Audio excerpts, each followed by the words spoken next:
किसान भाइयों नमस्कार। उम्मीद करते हैं आप सब स्वस्थ होंगे, मस्त होंगे। आज आपसे हम एक चर्चा करेंगे अपने चैनल के माध्यम से। इस समय आलू की फसल आप लोगों ने लगा रखी है, लगभग 2 महीने की हो गई है फसल। और मौसम काफ़ी ख़राब चल रहा है। खैर आप लोग अपनी फसल का ध्यान रखे होंगे, लेकिन कुछ महत्वपूर्ण बात आपसे करनी है कि काफ़ी कोहरा और अभी बीच में 1-2 दिन पहले देखा था कि बदली का मौसम था। तो इन सब स्थितियों में जो आलू में रोग पनपने की समस्या सबसे बड़ी बढ़ रही। आलू में 2 रोग आते हैं, एक तो आता है अगेती झुलसा और दूसरा आता है पछेती झुलसा। तो अगेती झुलसा और पछेती झुलसा यानी अर्ली ब्लाइट्स और लेट ब्लाइट्स।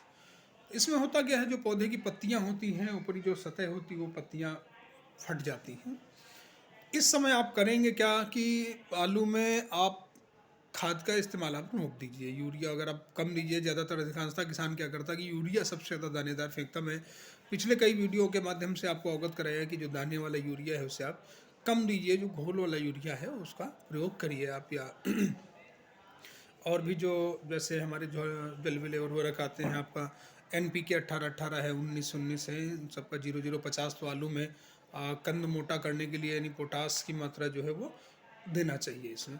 तो हम लोग इस समय क्या करेंगे कि रोग आने के पूर्व देखिए ध्यान देते जाएंगे फसल में। एक तो हल्की सिंचाई करते रहेंगे आप, बहुत ज़्यादा पानी न भरे, हल्की सिंचाई आप आराम से करते जाइए। दूसरा, अगर आपसे संभव हो सके तो थोड़ा धुआं, जैसे खेत में अपना पुआल वगैरह डाल करके धुआं वगैरह करते रहिए, तो जिससे कि आपका अप्रॉक्स आपका 10-15 दिन आप बचा लीजिए फसल को। उसके बाद फिर दिक्कतें नहीं आएंगी, फिर अपना वो परिपक्व हो जाएगा। यही एक स्टेज, यही एक समय है इस समय का कि अगर इसमें रोग पनप गया तो फिर फसल को बचाना बड़ा मुश्किल हो जाता है। तो हम लोग क्या करेंगे, क्या सावधानी बरतेंगे? एक तो हल्की सिंचाई करनी है आपको। दूसरा क्या करना है कि थोड़ा बहुत जो है वो धुआं वगैरह कर लीजिए अगर संभव हो सके तो। नहीं तो इस समय आप देखिए होता क्या है, रोग आने के पूर्व अगर हम जानकारी हमें है, जानकारी ले लिए, तो रोग आने के पूर्व अगर हम उसमें देख रेख कर लेंगे तब तो सबसे अच्छा, फिर तो फसल बचा लेंगे। करेंगे क्या, मार्केट में आप किसी कंपनी का, आप कहीं से भी, आप एक आता है साइमोक्सिनिल 8%, साइमोक्सिनिल 8%, और उसी में एक टेक्निकल आता है मैंकोजेब 64% का। साइमोक्सिनिल 8% और मैंकोजेब 64% का। इसका एक पैकेट आता है 600 ग्राम का, करीब 500-600 ग्राम का आता है, और वो 1 एकड़ में इस्तेमाल किया जाता है। इसके साथ में आप एक ह्यूमेत्सु आता है मार्केट में, जैसे ग्रोथ प्रमोटर कोई भी आप लगा सकते हैं कि थोड़ा मेंटेन करता रहेगा पौधे को। तो इसका आप क्या करेंगे कि 200 लीटर पानी में घोल बना करके और फसल के ऊपर आप पत्तियों के ऊपर इसका स्प्रे कर देंगे।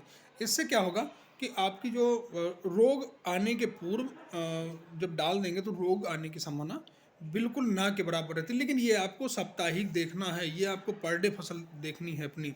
क्योंकि जो आप मान लीजिए नवंबर में आपने, अक्टूबर लास्ट में या नवंबर में आपने आलू की बुआई की और अभी तक पानी देते गए, सारा कुछ उसका मेंटेन करते गए, लेकिन जो मौसम का थोड़ा बुरा प्रभाव जो पड़ रहा है तो ये फसल को ख़त्म कर देगा।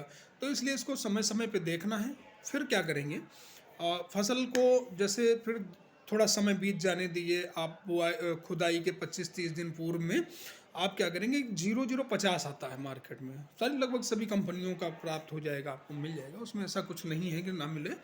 तो उसमें आप 1 से 2 किलोग्राम तक ले लीजिए और पर एकड़ के हिसाब से उसका घोल बना करके जब पौधों की पत्तियों पर आप स्प्रे कर देंगे तो क्या होगा, वो पोटास की मात्रा जो है वो पत्तियों के माध्यम से पौधे के अंदर चला जाएगा, और वो जो आलू का जो शेप होता है वो मोटा हो जाएगा आपका, उसमें गूदे की मात्रा बढ़ जाएगी। जो हम लोग दाने वाला पोटास देते हैं वो तो इतना लाभकारी नहीं होता, वो तो वो भी बहुत कम मात्रा में पौधा प्राप्त करता है। लेकिन अगर इसको आप देंगे जो घोल बना करके, तो ये हमारी फसल जो है वो 80 से 90% जो है हमारी फसल ले लेगी। कंद बड़ा हो जाएगा, अच्छा हो जाएगा। तो हम लोग क्या करेंगे, आलू का बचाव बराबर समय समय पे ध्यान देते जाएंगे, हल्का पानी देते जाएंगे, थोड़ा बहुत धुआं करते जाएंगे। और जो हमने एक दवाई बताई थी आपको, साइमोक्सिनिल 8% और मैंकोजेब 64%, तो इसका इस्तेमाल जरूर कर लेंगे, नहीं तो फिर फसल नहीं बचा पाएंगे। और बस ये 15 दिन आपको बचाने की ज़रूरत है। जनवरी के 15-20 तारीख तक आप इसको बचा लीजिए, फिर आपकी फसल बढ़िया हो जाएगी और उसके बाद आपका खुदाई के योग्य आलू हो जाएगा। आपको नेक्स्ट वीडियो में मिलते हैं। आप कमेंट करिएगा, कोई भी जानकारी लेना। मेरा मोबाइल नंबर है 9453676748। आप किसी भी समय आप मेरे से जानकारी लीजिए एग्रीकल्चर के बारे में, किसी भी फसल के बारे में उपलब्ध हूँ। नमस्कार।